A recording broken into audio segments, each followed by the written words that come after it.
Buenas noches, qué gusto me da saludarlos porque en las otras secciones me tengo que esperar por lo menos un medio minuto para que me contesten. Buenas noches, licenciada. Buenas noches, licenciada. Bendiciones. Gracias, igualmente, sí, se nota, es diferente. Son tímidos, licenciada. Sí. Cambia la sección H. La queremos, Lick, la queremos. Muchísimas gracias. Buenas noches, licenciada. También yo los quiero a ustedes. Sí, yo quería... Hoy vamos a tratar de... Vamos a tratar de trabajar, vamos a seguir en el ámbito de la OEA. Van a decir ustedes qué tanto, pero hay mucho que ver realmente en cada institución. Y hay algo que nos interesa mucho a todos, verdaderamente, y es el sistema de derechos humanos y garantías procesales. Hay cosas muy interesantes que decir ahí. Bien, entonces vamos a ver, voy a ponerles una presentacioncita, pero les voy a también a mostrar un video, pero eso será un poquito al final de la clase, que es muy interesante acerca de el control de constitucionalidad, perdón, no de constitucionalidad, el control de convencionalidad, que es diferente. Vamos a ver. Bueno, vamos a ver esta pequeña presentación, pero es solo para que no estén sin nada en la pantalla, no es... vamos a ver. Es que ahorita empiezan a ingresar todos. Voy a dar un tiempecito para empezar la clase, para dar lugar a que todos puedan, al menos todos los que quieran ingresar. Este viernes es un viernes de lluvia. Y qué comodidad verdaderamente poder dar la clase desde aquí, en que todos me escuchan bien. No que cuando tenían que ir a la clase presencial, empezaron a subir empezó a subir la asistencia con muchos alumnos y entonces ya no me oían, tuve que comprar un micrófono para que pudieran escuchar. Pero así de distancia no hay problema. Yo creo que el día que termine la pandemia, realmente pensando positivamente, creo que la universidad tiene que hacer un estudio muy a conciencia de las prioridades y las necesidades. Habrán cursos que tienen que tomarse presencialmente, habrán otros cursos que pueden impartirse en una forma mixta, ¿verdad? Unas clases presenciales y otras clases a distancia. Pero hoy no sé si ustedes vieron la noticia esa de que la máquina que nos donó, siguen los problemas, ¿verdad? La máquina que nos donó España para hacer mascarillas, que debería de estar en los hospitales, la tiene un diputado, imagínense usted. El presidente, graciosamente, parece. ¿Quién se la dio? ¿Quién pudo haber sido? A ver. Ahí lo están publicando. El presidente, ¿verdad? Y son todas las mascarillas que venden en la calle barata, ¿va, licenciada? Sí, fíjese usted, él lucrando con eso. Sí, Aura Herminia, ¿usted quería participar? No. Sí, imagínense, él lucrando con todo eso. Y es una máquina como del tamaño de una habitación, pues es grande. No es una máquina pequeña, no es una máquina de coser, pues es una maquinonona. ¿Y quién la tiene? Pues él, ¿verdad? Así ellos tranquilamente se reparten el patrimonio del país, ¿verdad? Y el diputado lo defiende a capa y espada al presidente, ¿va? ¿Quién puede hablar más del presidente? Porque ahí sí se metieron con él. Sí, pero por eso nadie da nada a cambio. Qué vergüenza, ¿verdad? Que es vergonzoso, jóvenes. Así jamás saldremos de su desarrollo. Sí, nunca vamos a poder porque todo se lo roban. Y se lo roban desde el más alto hasta el más bajo, pues. Y lamentablemente la entidad que tiene que velar por eso está de acuerdo con todo eso, que no dice nada, licenciada, ahí sí no hay nada, ¿va? No, ahí no dicen nada. ¿Por qué no dicen qué cuentas va a dar el presidente de por qué esa máquina la tiene un diputado? ¿Por qué? ¿Por qué se apropian de los bienes nacionales? Fíjense que esas máquinas, donaciones como esas, entran a la contabilidad del Estado. Tienen que entrar por el SICOIN. Entonces forman parte del presupuesto del Estado. Pero como aquí todo el mundo dice, no va a pasar nada, no dicen nada, no se van a dar cuenta. A lo mejor ya está en el inventario del Estado, si es que la colocaron en el inventario. No, si aquí estamos muy mal. Entonces, vamos a ver un poco los derechos humanos y todavía no salimos del tema de OEA. Seguimos todavía en eso y vamos a ver un poco unos antecedentes y de cómo ha funcionado el sistema de derechos humanos un poco a nivel mundial, pero más que todo enfocados al continente americano, precisamente porque está dentro del ámbito de OEA. Entonces, tenemos como antecedentes que en el siglo XIX, después de la Segunda Guerra Mundial, pues porque como en la Segunda Guerra Mundial se vieron tantas cosas crueles, ¿verdad? Tantas iniquidades. Está el asunto del Holocausto, solo con eso, imagínense. Y hay muchas otras cosas difíciles. Está la violencia de algunos países entre los ejércitos. Y por eso fue que Hugo Grocio, digamos, después de la Edad Medieval, el medievo, él trató de regular las reglas de la guerra para hacerla menos sangrienta, que no corra la sangre si no es necesario. Y también, pues, hay fuertes influencias de los derechos humanos. Entonces, después de eso, de revisar los horrores de la guerra, de revisar, de integrar aquellos tribunales para juzgar a los criminales de guerra y todo eso. Entonces se da una tendencia a incluir dentro de las constituciones los derechos humanos. O sea, que todas las constituciones mantengan y tengan una parte dogmática en donde se estudien los derechos humanos. Creo que fue lo mejor que pudieron haber hecho. Entonces, porque la ley positiva pues es arbitraria, a veces no tiene nada que ver con el derecho. Y todo eso ha propiciado violaciones a los derechos humanos en antes, después y durante la Segunda Guerra Mundial. Y esto obligó a los estados a revisar, a replantear las tesis sobre el derecho positivo y el derecho natural, a reconocer la existencia de un derecho natural que, aunque no es escrito, sí contiene valores. Por ejemplo, el valor de la justicia, el valor de la paz, de la moral, el valor del bien común, el valor de la certeza jurídica, en fin, que es lo que hace que los países puedan trabajar y prosperar. En un país como el nuestro, pues lo que no tenemos es certeza jurídica, ¿verdad? Eso es, y la justicia está por los suelos, ¿verdad?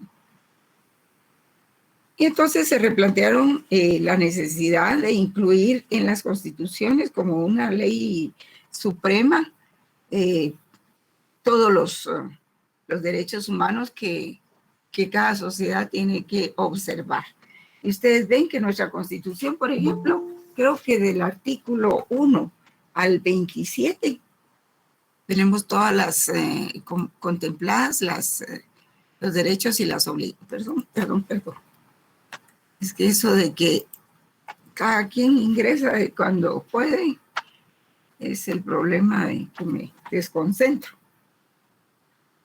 Entonces, por ejemplo, Los derechos humanos, ustedes pueden ver, a ver, ¿hasta dónde llegan los derechos humanos, jóvenes? ¿Cuál es la parte dogmática de la Constitución? Creo que llegan por lo menos hasta el artículo 139. No, un poco... 143. 143. Sí. No, porque 143 es la soberanía. Entonces yo creo que la limitación de los derechos humanos está en el 138. Sí, estaba encaminado. Pero, y todos esos derechos humanos se volvió obligación de incluirlos en las constituciones de los países. Y así, por ejemplo, en Guatemala, pues como hemos vivido a base no solo de estados de calamidad, sino de golpes de Estado, es que se ha cambiado la Constitución varias veces, ¿verdad? La Constitución de Estados Unidos pues ha sido estable, de los países verdaderamente democráticos. Vamos a ver, más o menos porque después están los derechos sociales, pero los derechos individuales fundamentalmente creo que están hasta el 39, o 139 por ahí. Bueno, entonces se replantearon las tesis y se obligó a todos los estados, no se obligó, ¿verdad? Sino que cada quien tomó conciencia de que había que incluir los valores del derecho natural dentro de las constituciones. Porque saben ustedes saben pues de que el derecho positivo no contempla como los derechos humanos como los contempla el derecho natural. Los derechos humanos pues son distintos del derecho positivo. El derecho positivo, por eso se llama así, derecho positivo, porque es impuesto por el Estado y por la comunidad, por medio de la ley y por medio de la costumbre. Y aunque los derechos humanos se han positivizado también, porque ya saben ustedes que todos esos valores se encuentran en los principios generales de las leyes, en los fundamentos de las leyes, porque ahí es donde se dice a quién va dirigida la ley, qué es lo que pretende, cuáles son sus finalidades o sus objetivos, y esa es la parte del derecho natural. Y que el fundamento de los derechos humanos, como vimos en filosofía del derecho, pues es la dignidad, fundamentalmente es la dignidad. El fundamento descansa en la dignidad de las personas, en cuanto que les proporciona, la dignidad es el derecho a realizarse en la vida, de alcanzar cada quien sus propias metas, cumpliendo su destino como mejor le parezca, con los medios necesarios al alcance y de acuerdo con su ser propio y el nivel de vida en que se ha desarrollado. Así la persona que es buena para un oficio, pues está bien que lo sea. Encontró su profesión, encontró su vocación, encontró su arete, como dicen los griegos, ¿verdad? Y si le gusta, pues que lo sea. Lo que pasa es de que los derechos humanos es el derecho a tener derecho, jóvenes. De eso se trata. Es el derecho a tener derecho. Y entonces todo eso ahora se ha extendido en todos los estados. Porque también las corrientes liberales fueron buenas en un tiempo, pero ahora el liberalismo suena a corrupción. Eso es lo que ha traído, ¿verdad? En todos los países. El derecho natural nos enseña, pues, la ley moral, la ética. La ley moral nos dice que se debe hacer el bien y no el mal. Y se encuentra inspirada en el conocimiento del bien precisamente y del fin del hombre. Está en la naturaleza humana, pues de acuerdo con la teoría del conocimiento, lo primero que conoce el hombre es el ser. Luego, a través del razonamiento, se conoce la verdad, lo que debe ser. Y luego, el bien o la bondad que es propio de la naturaleza humana. Esas son un poco lecciones de filosofía que para quienes fueron mis alumnos el semestre pasado, pues ya las conocen y las manejan, supongo yo.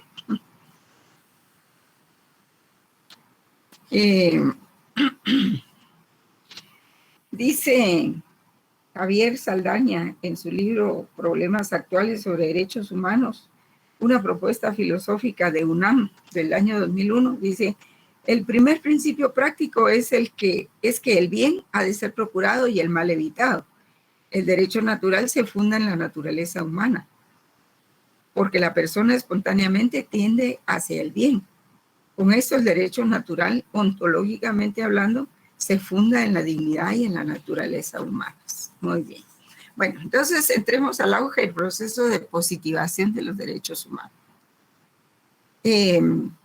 La Declaración Universal, y tomen así bien los conceptos, ¿verdad? La Declaración Universal de Derechos y Deberes del Hombre se hizo en Bogotá en 1948.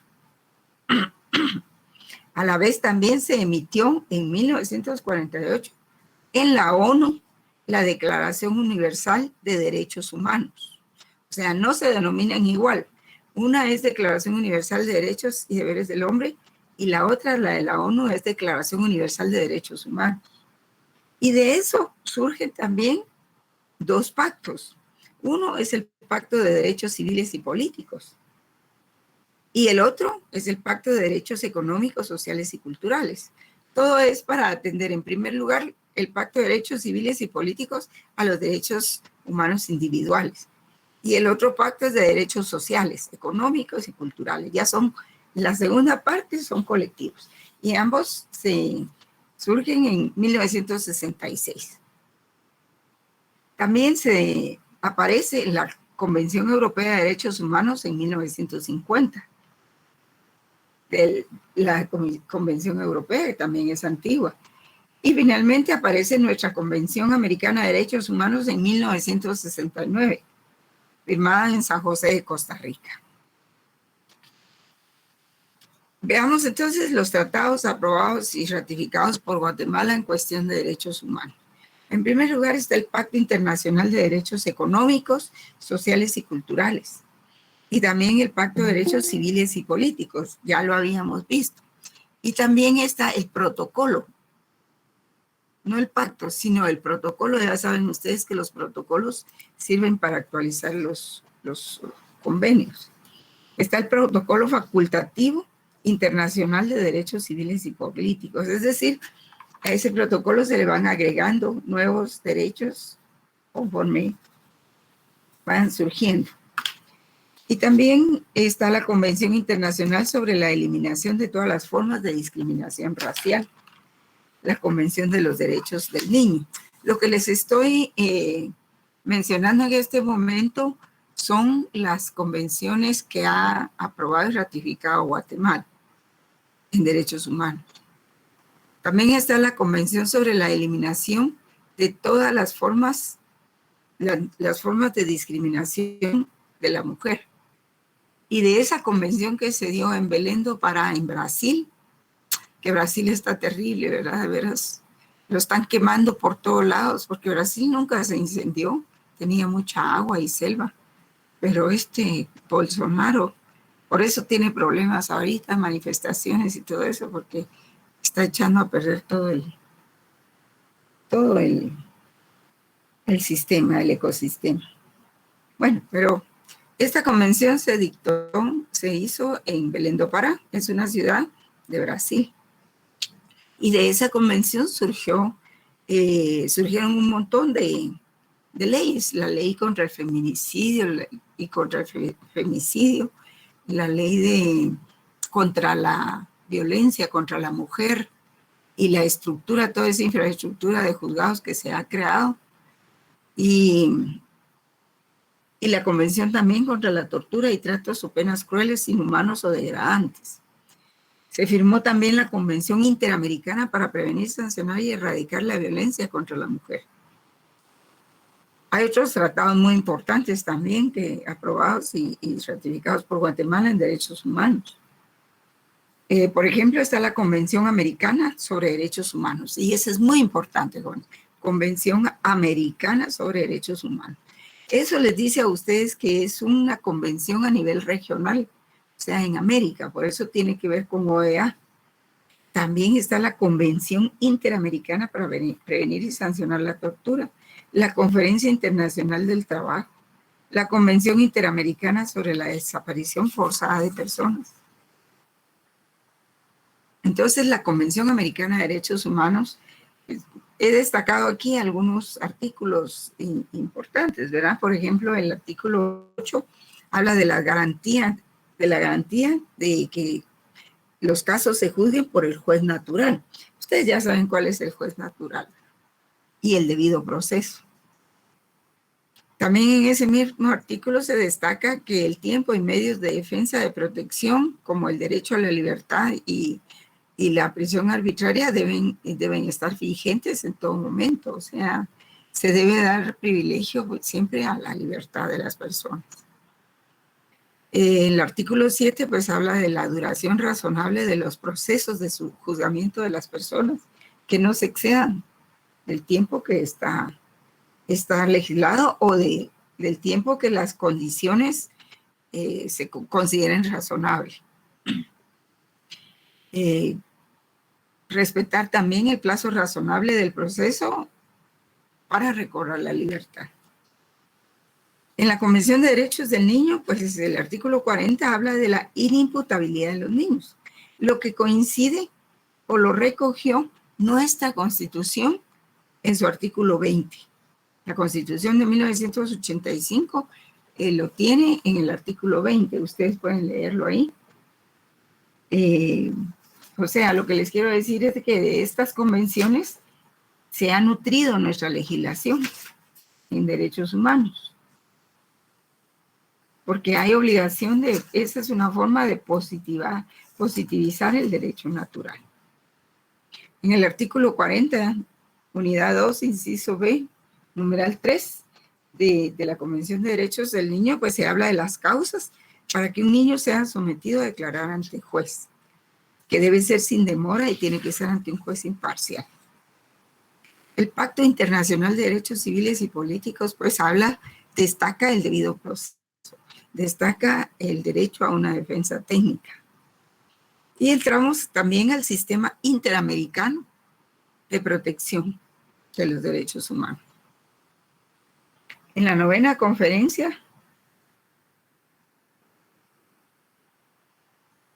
se aprobaron 2 instrumentos muy importantes en 1948.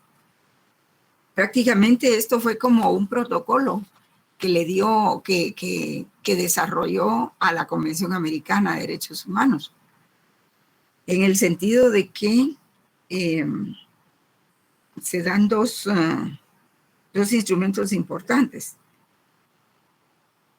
al sistema interamericano de protección. Es la Carta de la Organización de los Estados Americanos, como les decía, que es la proclama los derechos fundamentales del individuo sin distinción, y el otro es la Declaración Americana de los Derechos y Deberes del Hombre.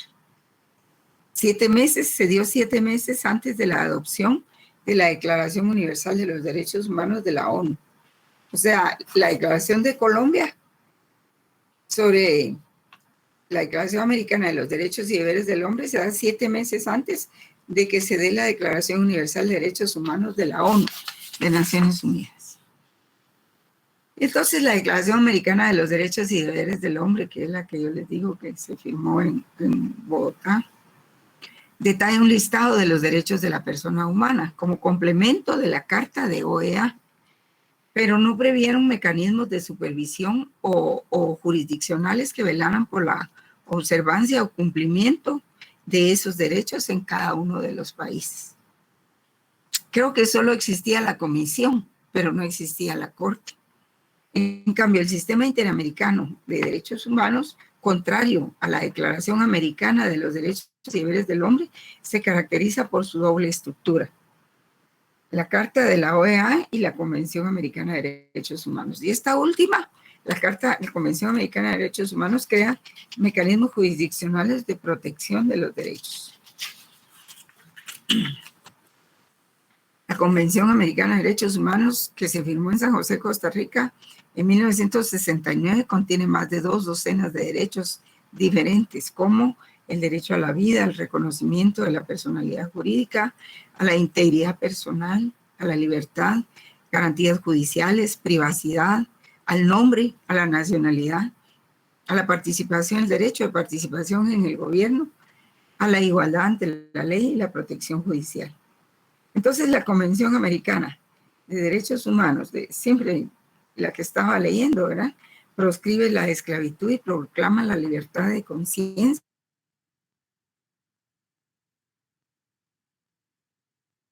unión, asociación, circulación y de residencia, y proscribe la aplicación retroactiva de las leyes y sanciones penales. Y solo contiene derechos de la persona humana. Guatemala se incorporó a esta convención en 1978. Entonces, esta misma convención que les estaba leyendo es la que crea dos órganos para asegurar su cumplimiento. El primero es la Comisión Interamericana de Derechos Humanos. Aquí tienen ustedes la Comisión Interamericana de Derechos Humanos. Y también crea la Corte Interamericana de Derechos Humanos. Y ese es el éxito del sistema interamericano de derechos humanos.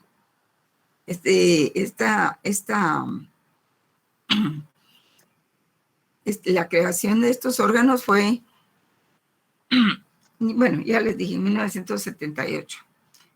Y Guatemala la incorporó, fue en 1970, perdón, y Guatemala la incorporó en 1978. Pues fue cuando se adhirió a esa convención y la firmó, la ratificó. Entonces, la Comisión Interamericana de Derechos Humanos en sus artículos 34 y siguientes contempla la integración y nombramiento de sus jueces, ¿verdad? El artículo 41 de esa misma convención prevé 3 funciones: la promoción de los derechos humanos, la protección de los derechos humanos, a cuyo conocimiento llegan en primera instancia las quejas y comunicaciones, y las funciones consultivas, que eso ya es la interpretación de la convención. Entonces, la primera es la promoción de los derechos humanos, la segunda es la protección de los derechos humanos, a cuyo conocimiento llegan en primera instancia las quejas o comunicaciones, y la otra función es consultiva. La competencia para que esta comisión pueda conocer los casos, pues no tiene límites realmente. Será por razón de los sujetos. Toda persona que se sienta que sus derechos son lesionados puede acudir a la comisión o bien a las ONGs que pueden ayudarla y presentar su caso, quienes pueden y deben acudir denunciando esa vulneración a los derechos. También la competencia no hay límite por el lugar, puede ser en cualquier lugar. No existe regulación expresa en relación al lugar donde ocurren los hechos.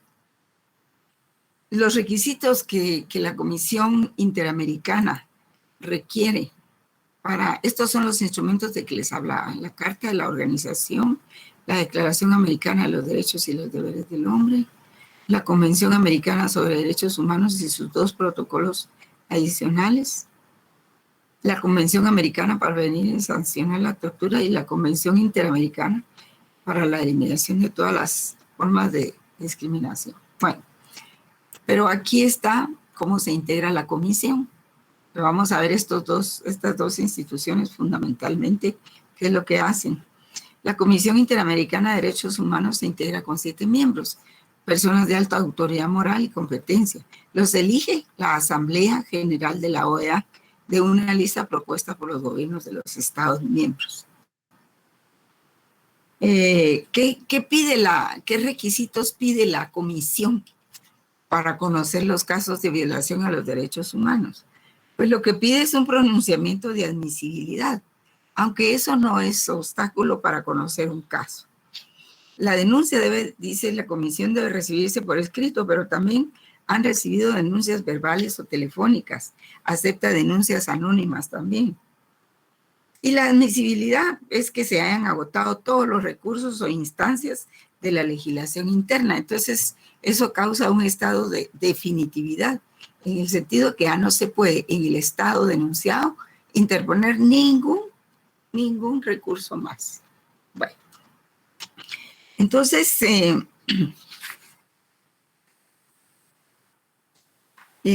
notifica el procedimiento es de que notifica al Estado denunciado y solicita le informe sobre el hecho. Esta es la oportunidad del Estado denunciado para realizar su defensa. En casos de urgencia puede ser más inquisitiva y recoger la prueba en el lugar.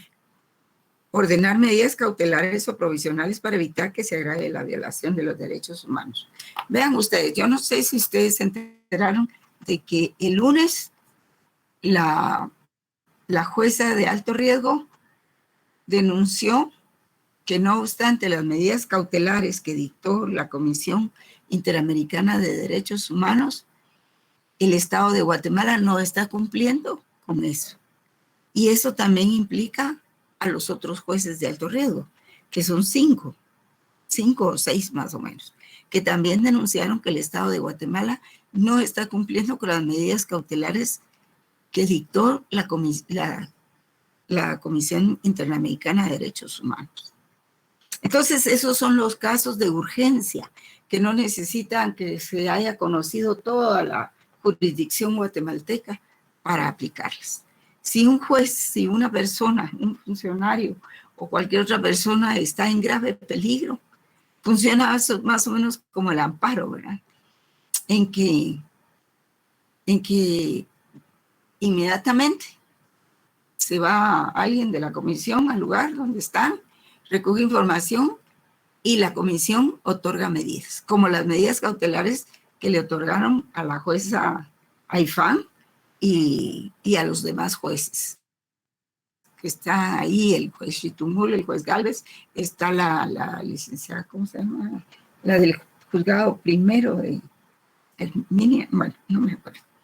Entonces, esas son las medidas cautelares que está dando la comisión, para que vean ustedes que esta Comisión Internacional y la Corte Interamericana no son cosas del pasado o del futuro, sino que lo estamos viviendo en este momento y está plenamente vigente. Por eso es que ustedes lo tienen que conocer. Estos mecanismos están en pleno desarrollo, funcionando, en plena vigencia, perdón. Entonces, otorga medidas cautelares o medidas provisionales para evitar que se agrave la violación a los derechos humanos. Y fue lo que la jueza denunció en CNN el lunes. Que no la dejan trabajar, que interfieren con su trabajo y que el personal que tienen, que le están nombrando, tiene problemas de corrupción y que no la dejan avanzar con su trabajo. Y no solo la situación de ella, ¿verdad? Entonces, cuando un caso se llega a conocer a la comisión puede, dependiendo de lo que le informe el Estado denunciado, así son las medidas que va, o diligencias que va a realizar. Si no hubiera mérito suficiente, pues puede ser que el procedimiento continúe, o puede ser que las desestime y las archive. Pero si no, aún habiéndolas archivado, pueden seguir en la Corte Interamericana. Puede propiciar una conciliación o solución amistosa, y de darse esta se redacta un informe, y si dentro de 3 meses de remitido el informe el Estado no ha sometido a la Corte el asunto, pues se emitirá un nuevo informe con recomendaciones para que este caso se traslade a la Corte. Entonces, la Corte Interamericana tiene su sede en San José, Costa Rica, y tiene 2 tipos de competencia, la consultiva y la jurisdiccional. Y conoce de la interpretación y aplicación de la Convención Americana y además de las denuncias o quejas contra el Estado en violaciones a los derechos humanos. Entonces, la Corte Interamericana, no americana, la Interamericana de Derechos Humanos, a diferencia de la Comisión, para que un caso pueda ser conocido por esa misma corte, pues debe agotarse en primera instancia los procedimientos internos. Por ejemplo, perdón, hay una diferencia.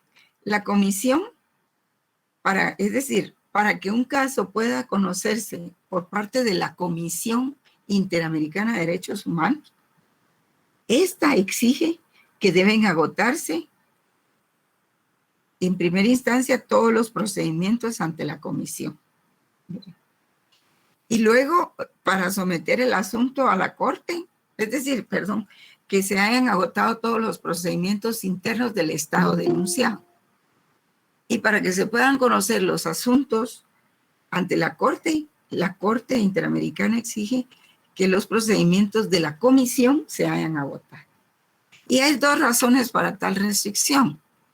En primer lugar, porque la comisión tiene la capacidad de dirimir muchos asuntos que se pueden hacer antes de que lleguen a la Corte. Y la otra es que así no se llena de trabajo la Corte Interamericana. Se logra controlar la cantidad de procesos y de denuncias, sobre todo en América Latina, ustedes. Son muchas denuncias, muchas denuncias, ¿verdad? Entonces se genera una gran cantidad de trabajo. Entonces la Convención Americana de Derechos Humanos es un logro importante en la tutela efectiva de los derechos fundamentales al crear esos 2 órganos de conocimiento de violaciones, la Comisión y la Corte. El impacto de la Corte, por supuesto, es muy importante en el derecho interno y la práctica de los tribunales de justicia. Lástima que los abogados de cada estado no estudian, no se ponen al día, no se mantienen leyendo las últimas disposiciones de estos organismos internacionales y los respectivos convenios, las convenciones. Los abogados que están estudiando, es decir, cuando estudian su pregrado, o sea, su licenciatura, tienen que conocer todas estas convenciones, porque si tienen que velar como jueces por aplicar la convención, pero para eso la tienen que conocer. Y si no, y también como abogados, como defensores, tienen que conocer la convención. Porque la convención ante jueces y ante los abogados es muy importante, porque si no después, cuando se termina la jurisdicción interna, se van a tropezar con que hay una denuncia en la Corte Interamericana de Derechos Humanos que le corrige la plana al sistema de justicia guatemalteco. En Guatemala pues ha sido condenada por un montón de casos. Entre los más importantes está el caso Hamaca, por ejemplo, el caso Carpio Nicol, el caso de la Panel Blanca, entre algunos de ellos, el caso Molina Teyssen, el caso de Carlos Ernesto Cuevas Molina, que la esposa empezó a gestionar para que apareciera. Y parece que el ejército lo había secuestrado y no sé, de plano lo han de haber torturado, lo mató. Entonces, hay una sentencia publicada el 16 de noviembre de 2011 de la Corte Interamericana de Justicia. Entonces, de la Corte Interamericana de Derechos Humanos.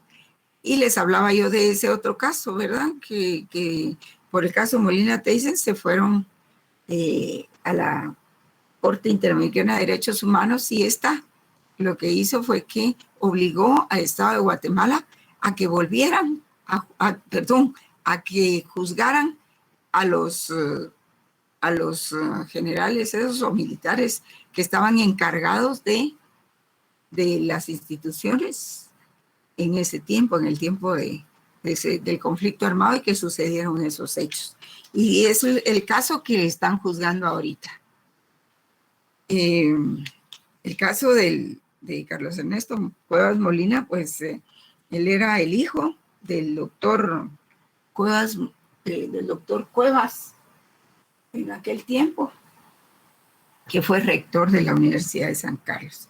Y la esposa funda el grupo GAM, el grupo de apoyo mutuo, junto con la diputada Ninés Montenegro y otros personajes ahí, pero a ella la secuestran con su hijo de 2 años y parece que, ay Dios, ambos fueron torturados y desaparecidos también.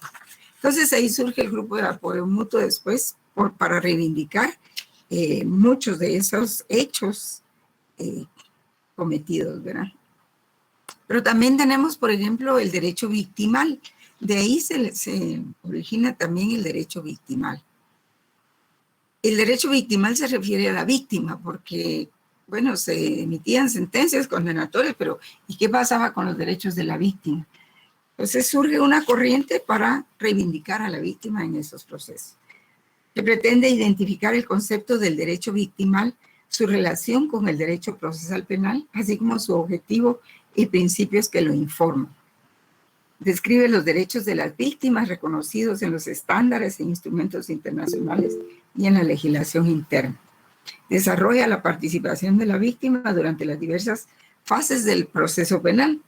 Expone las funciones de las principales instituciones del sector justicia y los mecanismos que cada uno emplea en la observancia de los derechos de las víctimas durante el proceso penal. Surge pues otra como rama del derecho que se refiere al derecho de las víctimas.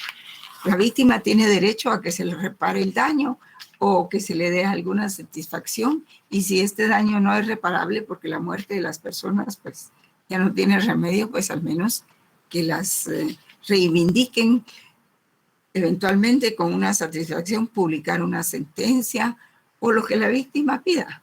A veces que el victimario le pida perdón a la víctima o bien a sus familiares.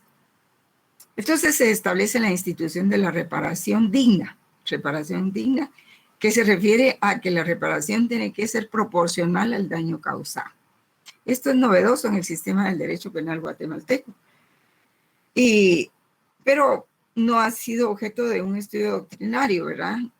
Para asentar criterios jurisprudenciales suficientes para guiar la labor judicial. Lástima. Pero los profesionales vinculados al tema pues deben conocer los estándares internacionales. Un abogado que defiende a una persona debe invocar las convenciones, sobre todo este tipo de convenciones de derechos humanos. Deben conocer los estándares internacionales de reparación digna también y su aplicación en Guatemala y las normas nacionales que complementan esta institución. Y creo que por ese derecho a la víctima es que se creó la figura del, ¿cómo se llama? Del denunciante, ¿qué? ¿Ustedes se recuerdan? No. El denunciante que se adhiere al proceso, ¿cómo se llama? Creyente. Creyente, sigo, licenciada. Creyente, ¿verdad? Creyente, ¿qué? Particular. Creyente adhesivo. Adhesivo. Sí. Creyente. Muchísimas gracias, jóvenes. Se crea esta figura precisamente porque surge ese derecho de la víctima, precisamente para que la víctima pueda participar dentro del proceso. Pueda participar y no que la tengan ahí alejada del proceso y de las consecuencias. Entonces eso, y aparece lo que es la reparación digna, ¿verdad? Eso se puede dar con una cantidad de normas nacionales que complementan esta institución, ¿verdad? Que es precisamente ese bloque de constitucionalidad de derechos humanos. Bueno, no solo está ahí, ¿verdad? Está en muchas otras leyes. Pero con respecto a... Hay un video que quiero que escuchen. No es muy prolongado, entonces voy a ponérselos para que ustedes vean este video tan interesante. Vamos a ver, dejar de compartir. Bueno, ahorita vamos a ver.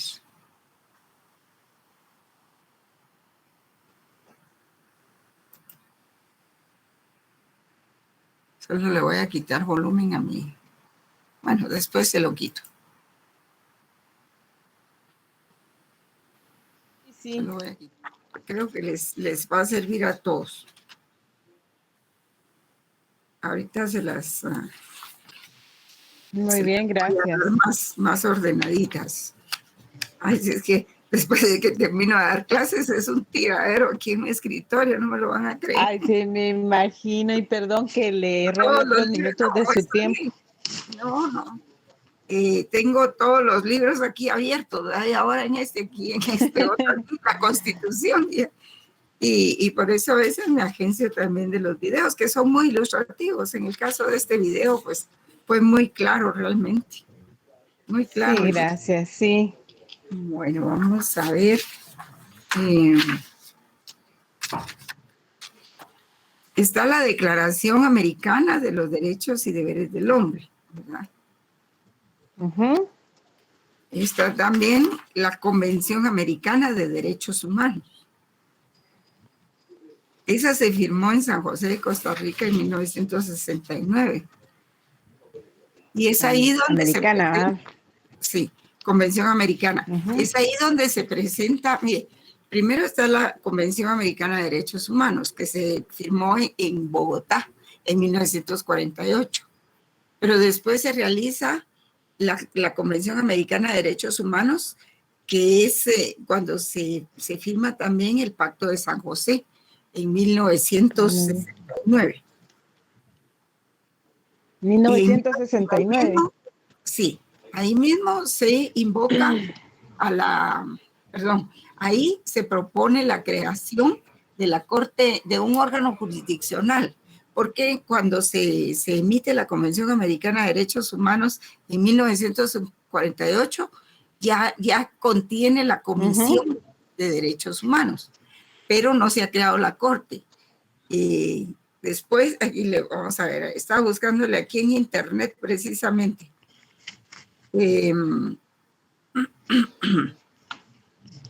Aquí dice, de la Corte Interamericana de Derechos Humanos. Es uno de los órganos que protegen los derechos humanos, las libertades fundamentales. Dice. En la 9ª Conferencia Interamericana, ¿se acuerdan cuando yo les estaba leyendo las conferencias de OEA? En la 9ª Conferencia Interamericana Sí, se había recomendado al Comité Jurídico Interamericano la elaboración de un proyecto de estatuto para la creación y el funcionamiento de una Corte Interamericana de Derechos Humanos, basada en un proyecto presentado por el gobierno de Brasil. No obstante, aquella resolución debió esperarse hasta la adopción de un instrumento convencional. Convencional quiere decir convenio, ¿verdad? Para la creación de un Tribunal Interamericano de Derechos Humanos. En efecto, la Corte Interamericana de Derechos Humanos ha sido creada por la Convención Americana sobre Derechos Humanos, tratado elaborado en la ciudad de San José de Costa Rica el 22 de noviembre de 1969 y que conforme al cumplimiento de las disposiciones de su texto entró en vigor en 1978. La Corte está constituida por 7 jueces, los cuales deben ser nacionales de los estados, ¿verdad? Esa es la... Entonces sí, ahí muy bien. Bien jóvenes. Sí, voy a buscar, muy amable Licenciada, licenciada. una Oye, que pregunta. Dios la bendiga. Gracias. Entonces, la número 1 sería el Sistema Interamericano de Derechos Humanos. El 2 sería la Convención Interamericana. El sistema... bueno, sí, siga. La 3 sería la Declaración Americana de los Derechos y Deberes de los Hombres y Mujeres. Y la última sería... ¿de qué me está hablando? De las convenciones en que Guatemala forma parte. Sí, no tenga pena. Sí, es que usted dijo, usted le mencionó a la compañerita que eran 4. Sí. Y la primera dijo que era el Sistema Interamericano de Derechos Humanos. Ajá. Entonces, el número 2 sería la Convención Interamericana. ¿Es así? Sí. Y la tercera sería la Declaración Americana de Derechos y Deberes del Hombre y la Mujer. Esa sería la tercera.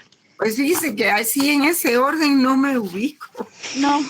Voy a ver de qué manera les puedo dar un orden.